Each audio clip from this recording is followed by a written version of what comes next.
Hello বন্ধুরা, আসসালামু আলাইকুম। পাপড়ি মাশরুম অ্যান্ড অ্যাগ্রো ফার্মের পক্ষ থেকে সবাইকে শুভেচ্ছা। আশা করি সবাই ভালো আছেন। একজন নতুন উদ্যোক্তা জানতে চেয়েছেন, আমার মাশরুমের নাম হচ্ছে পিটু।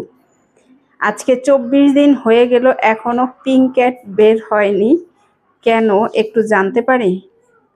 আপনার মাশরুমের নাম PO2 হবে। পিটু বলতে কোনো মাশরুমের জাত নেই, আপনি হয়তো নতুন তাই বলতে অসুবিধা হচ্ছে।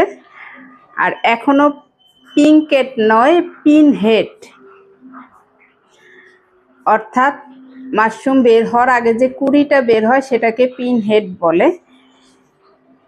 আপনার PO2 জাত হলে 24 দিন হয়ে গিয়েছে, আপনি নিয়মিত যদি পানি স্প্রে করেন এবং সঠিকভাবে কেটে থাকেন তাহলে এতদিন সময় লেগে যাবার কথা না।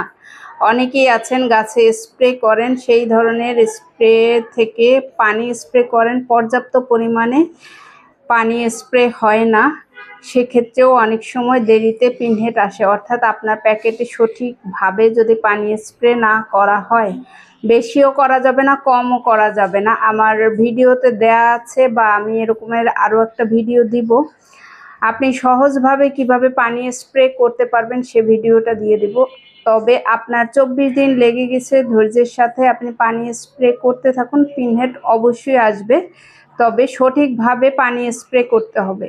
গরমের সময় প্রতিদিন মিনিমাম 2 থেকে 3 বার পানি স্প্রে করতে হবে এবং পিনহেড আসার পরে আলাদা যত্ন। বাট আপনার পিনহেড আসার আগ মুহূর্ত পর্যন্ত যদি আপনি অবহেলা করেন, নিয়মিত পানি স্প্রে না করেন, সেক্ষেত্রে অনেক দেরিতে পিনহেড আসে।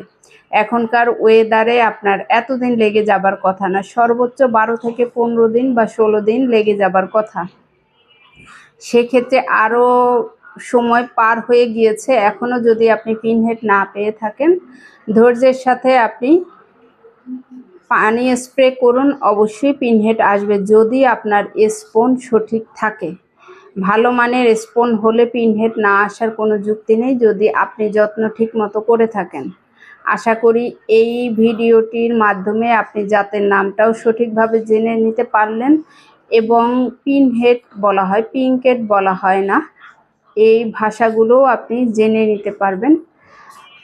আর সবার আগে হয়েছে, যদি আপনি ঘরে খেতে চান সেক্ষেত্রে প্রশিক্ষণ না নিলেও অসুবিধা নেই, কিন্তু যারা বাণিজ্যিকভাবে করতে চান অথবা উদ্যোক্তা হতে চান সেক্ষেত্রে প্রশিক্ষণের কোনো বিকল্প নেই।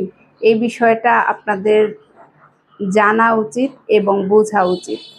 আশা করি ভিডিওটি দেখে উপকৃত হবেন। ভালো থাকুন, সুস্থ থাকুন এবং নিজ ঘরে ঘরে মাশরুম চাষ করে নিজের পুষ্টির চাহিদা মিটিয়ে তুলুন এবং অর্থনৈতিকভাবে স্বাবলম্বী হন। ভালো থাকুন, আল্লাহ হাফেজ।